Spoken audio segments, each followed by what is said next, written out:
भैया मोरे आई हैं नवैयवा, समनवा में ना जइबो न नदी। भैया मोरे आई हैं नवैयवा हो, समनवा में ना जइबो न नदी। भैया मोरे। बनारस से संगीत दुनिया में जाता है, जो ठुमरी है, दादरा है, कजरी है, चैती है, न केवल भाषा के आधार पर, न केवल साहित्य के आधार पर, बल्कि मैं कहूँगा कि जीविका के आधार पर, फिल्मों के आधार पर, संगीत के आधार पर, अखबार के आधार पर। अगर आप चाहते हैं कि भोजपुरी का गहरा विकास हो तो भोजपुरी समाजों को आत्मनिर्भर होना बहुत ज़रूरी है। मऊ की साड़ियाँ आप देखिए, मुबारकपुर की साड़ी, बनारस की साड़ी आज किस हाल में है। क्या हम उनको फिर से रिवाइव नहीं कर सकते? क्या इतने करोड़ों की जनसंख्या वाला जो भोजपुरी समुदाय है एक दैनिक अखबार नहीं निकाल सकता? क्या हम इतनी सुंदर कला को मरने देंगे? क्या हम भोजपुरी के इतने बड़े आर्ट को नष्ट होने देंगे? ये हम सब का दायित्व है कि हम जुटें और इस इलाके का ही नहीं, इस इलाके के भीतरी जो उत्साह है उसका उद्धार करें, उसके साहित्य को ले आएं सामने, उसके कलाओं को सामने लाएं, उसकी संस्कृति को सामने लाएं। अच्छे भोजपुरी एल्बम निकालें, अच्छी फिल्में बनाएं, कुछ अच्छे साहित्यिक आयोजन करें, जिससे जो भोजपुरी की गरिमा है उसमें और भी वृद्धि हो। भोजपुरी गाने, भोजपुरी एल्बम, भोजपुरी सुपरस्टार। ये कहना गलत नहीं होगा कि न सिर्फ हिंदुस्तान बल्कि पूरी दुनिया में बिहार और पूर्वी यूपी की पहचान भोजपुरी से होने लगी है। लेकिन बहुत कम लोग जानते हैं कि भोजपुरी न सिर्फ एक भाषा है बल्कि इसका अपने आप में एक समृद्ध साहित्य है। हालांकि आज के दौर में भोजपुरी को परोसने का तरीका बदल गया है, जिसमें साहित्य तो कतई नजर नहीं आता। ऐसे में सवाल ये है कि अब भोजपुरी साहित्य का क्या होगा? आखिर भोजपुरी और मैथिली जैसी भाषा से युवा क्यों जुड़ें और उसमें उनका क्या भविष्य है? कहा जाता है कि साहब भोजपुरी में क्या आपका भविष्य होगा अगर आप लिखते हैं। प्रश्न ये है कि हमारे साहित्य का भविष्य क्या है? हम साहित्य क्यों लिखते हैं? क्या ज़रूरी है कि हम साहित्य लिखें? क्या ये आवश्यक है कि साहित्य लिखें ही लिखें?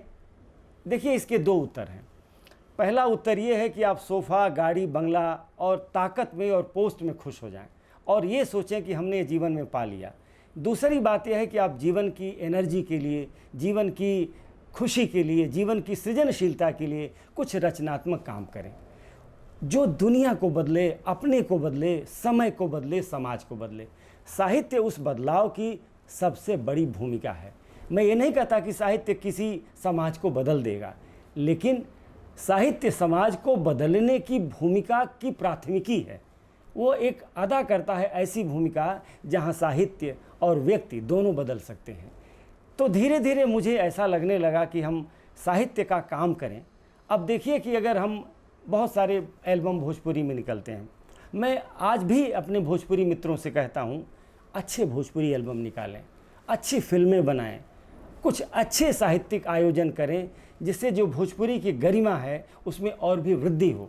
हमारे मैथिली भाई लोग बहुत सुंदर सृजन करते हैं, बंगला के लोग बहुत सुंदर आयोजन करते हैं। मैं आपको बताऊं कि जब असम साहित्य सभा की बैठक होती है, मीटिंग होती है, 4-4, 5-5 लाख सीरियस लोग आते हैं सुनने के लिए। क्या हम ऐसा किसी भोजपुरी साहित्य सभा में कर सकते हैं जो सीरियस लोग आएँ? क्या हम ऐसा सोच सकते हैं कि अगर कोई हिंदी की सभा हम कर रहे हों तो उसमें सीरियस कंसर्न के लोग आएँ? ये हमें लाना होगा। क्या हमें यह देख पाने में सामर्थ्य होती है कि हम भोजपुरी का कुछ ऐसा नाटक प्रस्तुत करें जो महापंडित राहुल सांकृत्यायन की साहित्यिकी से आता हो, भिखारी ठाकुर की साहित्यिकी से आता हो और हमारे मनोरंजन प्रसाद सिन्हा की साहित्यिकी से आता हो, उसमें लोहा सिंह नाटक आता हो। हमारे नए नाटककार आजकल बहुत अच्छे निकले हैं। क्या इन नाटकों को हम अपने गांव-गांव में, छोटे छोटे कस्बों में, छोटे छोटे गांव में प्रस्तुत नहीं कर सकते हैं? कर सकते हैं। आप देखिए कि जिस समय ये नाटक प्रस्तुत होंगे, जिस समय हमारे गांव के छोटी चट्टियों पर भोजपुरी में कविता के पाठ प्रस्तुत होंगे, भोजपुरी के कंसर्न, भोजपुरी की चिंताएं बदल जाएंगी। जो भोजपुरी के प्रति बहुत से लोगों के मन में कुछ दूसरी तरह की भावनाएं हैं, वो बदल करके सृजनात्मक हो जाएंगी और उन्हें बहुत गहरी प्रेरणा आएगी।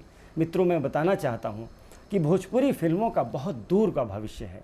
हमें बस करना ये है कि उसका जो कंटेंट है, उसकी जो फोटोग्राफी की तमीज़ है, जो उसका डायरेक्शन है, जो भोजपुरी फिल्मों की समीक्षा का स्तर है, वो हमें बदलना पड़ेगा।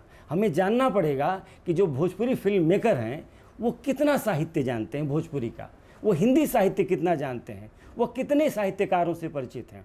मेरा स्पष्ट मत है कि किसी भोजपुरी फिल्म को बनाने के लिए केवल एक्टर का होना या कोई अच्छा डायरेक्टर होना इम्पोर्टेंट नहीं है। डायरेक्टर के द्वारा यह चयन करना बहुत इम्पोर्टेंट है कि भोजपुरी फिल्म का गीतकार कौन होगा, उसको क्या साहित्य की तमीज़ है, उसका कथाकार कौन होगा, क्या वो साहित्यिक धरातल से आता है, क्या वो जो म्यूजिशियन है वो भोजपुरी के ज़मीन की संगीत को उठा करके और एक उसको ग्लोबल बना के नए ज़माने का समकालीन संगीत बना रहा है। जिस समय ऐसा होगा मित्रों, मैं कहना चाहता हूँ कि भोजपुरी फिल्मों की धारा बदल जाएगी। वो धारा बदलते ही हमारे भोजपुरी लोगों के प्रति एक नया उत्साह, एक नई दृष्टि, एक नई संवेदना आएगी। और जैसा आप जानते हैं कि वो आजीविका का तो स्रोत है ही, साहित्य भी आजीविका का स्रोत हो सकता है, भाषा भी आजीविका का स्रोत हो सकती है।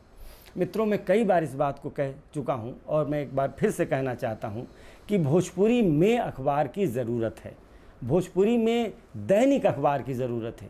क्या इतने करोड़ों की जनसंख्या वाला जो भोजपुरी समुदाय है एक दैनिक अखबार नहीं निकाल सकता? क्या हम ऐसा नहीं कर सकते कि एक अच्छी साहित्यिक एक साप्ताहिक पत्रिका निकालें? अगर हिंदी में कभी दिनमान और रविवार निकल सकती थी, तो क्या भोजपुरी में जिसकी इतनी बड़ी संख्या है, मैं केवल संख्या के बल पे भोजपुरी को नहीं इम्पोर्टेंट मानता, वहाँ के लोगों की सोच। मैं आपको बताऊं कि बनारस जो घराना है, जहाँ का कथक, वो कौन सा इलाका है? वो भोजपुरी इलाका है। जो गोरखपुर है, वहाँ की जो दृष्टि है, जो मुजफ्फरपुर है, जो पटना है, भले ही ये मगही और भोजपुरी के मिश्रित इलाके हों, लेकिन आप देखिए कि बनारस से संगीत दुनिया में जाता है। जो ठुमरी है, दादरा है, कजरी है, चैती है, मिर्ज़ापुर, क्या उनको हम फिर से रिनोवेट नहीं कर सकते? क्या उनको नए तरीके से सुधार नहीं कर सकते? क्या उनमें हम नई मीटराइजेशन, नए तरीके से उसको प्रस्तुत नहीं कर सकते? कर सकते हैं। उससे हमारी आजीविका, हमारी संभावना और हमारी दृष्टि का विकास होगा। और मैं एक बात और बताना चाहता हूँ आपको कि भोजपुरी इलाके इतने समृद्ध हैं, इतने तमीज़ उनके पास है कि न उनके पास केवल खाने पीने की तमीज़ है, अब हमारे पास फारा है, हमारे पास इस तरह के व्यंजन हैं, हमारे पास ये मिठाइयाँ तरह तरह की, बुनिया है, हमारे पास ये परवल की मिठाई है। आप उनको शोधिए, उनको ले आइए। लेकिन मित्रों, इन सब के साथ साथ मैं कहूँगा कि अगर आप चाहते हैं कि भोजपुरी का गहरा विकास हो, तो भोजपुरी समाजों को आत्मनिर्भर होना बहुत ज़रूरी है। आत्मनिर्भर से मतलब कि हमारे साथी लोग बाहर जाते हैं कमाने के लिए। क्या ऐसा नहीं कर सकते हम भोजपुरी समाज के लोग कि हम अपने आजीविका के लिए साधन अपने समाजों में सुनिश्चित करें? क्या हमारी शासन व्यवस्था और हमारी जो पूरी की पूरी सामाजिकता है, हम मिल करके एक ऐसी स्थिति नहीं पैदा कर सकते कि हमारे साथियों का पलायन बाहर न हो? क्या ज़रूरी है कि फिल्में जाके मुंबई में ही बने? क्या ज़रूरी है कि फिल्में चेन्नई और कोलकाता में बने? वो फिल्में बनारस में बन सकती हैं, दिल्ली में बन सकती हैं, वो फिल्में गोरखपुर में बन सकती हैं। मित्रों, हमें ऐसा माहौल तैयार करना चाहिए और अपने लोगों को, अब हमारे यहाँ आजीविका के क्या साधन हैं? छोटे मोटे स्कूल खोलना, भट्ठा खोल लेना, छोटे मोटे कोई आयोजन कर लेना, कोई ये बहुत बड़े आधार नहीं होते हैं। जो हमारे सुंदर उद्योग हुआ करते थे, चीनी मिल के कारखाने होते थे, खिलौनों के कारोबार होते थे, जो हमारी साड़ियाँ, मऊ की साड़ियाँ, आप देखिए, मुबारकपुर की साड़ी, बनारस की साड़ी आज किस हाल में है? क्या हम उनको फिर से रिवाइव नहीं कर सकते? जब हम रिवाइव करेंगे उनको, देखिए वो साड़ी नहीं है मित्रों, वो एक आर्ट है, कला है। उस कला को जीवित रखना है, उस आर्ट को हमारे अगली पीढ़ी में लेके जाना है, एक तमीज़ पैदा करना है। जब हम ये तमीज़ लेकर के जाएंगे तो पूरी दुनिया में हमारी धौंस होगी, हमारी इज्जत होगी, हमारी चमक होगी। तो न केवल भाषा के आधार पर, न केवल साहित्य के आधार पर, बल्कि मैं कहूँगा कि जीविका के आधार पर, फिल्मों के आधार पर, संगीत के आधार पर, अखबार के आधार पर, मीडिया। अब देखिए, मीडिया की बात मैं बताना चाहता हूँ। जितने भारत के प्रमुख मीडिया कर्मी हैं वो ज़्यादातर अपने इलाकों के हैं, भोजपुरी इलाकों के हैं, मैथिली इलाकों के हैं, बंगला इलाकों के हैं, उड़िया इलाकों के हैं।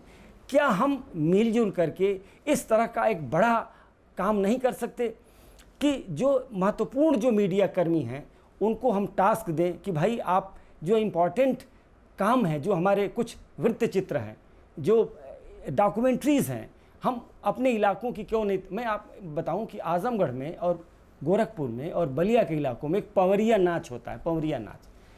पंवरिया नाच में आपको जानकर अचरज होगा कि जो किसी परिवार में बच्चा पैदा होता है तो उसमें नाचने वाले और गाने वाले वो घाघरा पहन के आ जाते हैं और सुंदर मामा भांजा का गीत 4-4 घंटे 5-5 घंटे वो सुनाते हैं, वो ढोलक पे, हारमोनियम पे। और जो नाचने वाले होते हैं, जो मेल और जो पूरा समुदाय होता है उनका बजाने वाला, गाने वाला, वो सब मुसलमान होते हैं।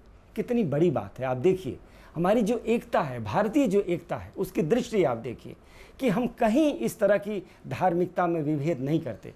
हमारे यहाँ बच्चा पैदा हो रहा है, सोहर गाने मुसलमान लोग आ रहे हैं, पंवरिया का नाच। पंवरिया माने पंवारा माने कथात्मकता, कथा का विन्यास, कथा का विस्तार। तो हम आज तक, मैं आपको मित्रों बताना चाहता हूँ आज आपके माध्यम से, मैंने पंवरिया नाच पर कोई डॉक्यूमेंट्री, कोई वृत्त चित्र नहीं देखा, कभी भी नहीं देखा। क्या हम इतनी सुंदर कला को मरने देंगे?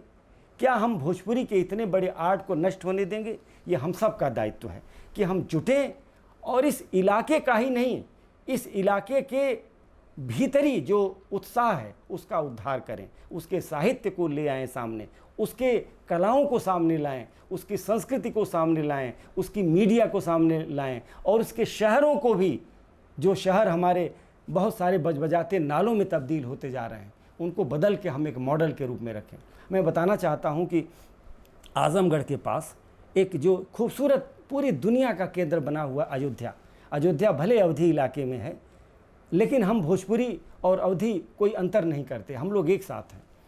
उस अयोध्या को हम कितना अच्छा मतलब बेहतर बना सकते हैं, नवाचार कर सकते हैं। हम एक संस्कृति का विश्वविद्यालय खोल सकते हैं, हम उसको उद्योग का, आजीविका का, सबकी मैत्री का, सबके मेल जोल का केंद्र बना सकते हैं। तो इस तरह से अगर हम कार्य करें और सबको सम्मिलित करें तो हम बहुत बड़ी प्रेरणा पैदा कर सकते हैं और अपने समाज को, अपने साहित्य को, अपनी कलाओं को आगे ले जा सकते हैं। नमस्कार।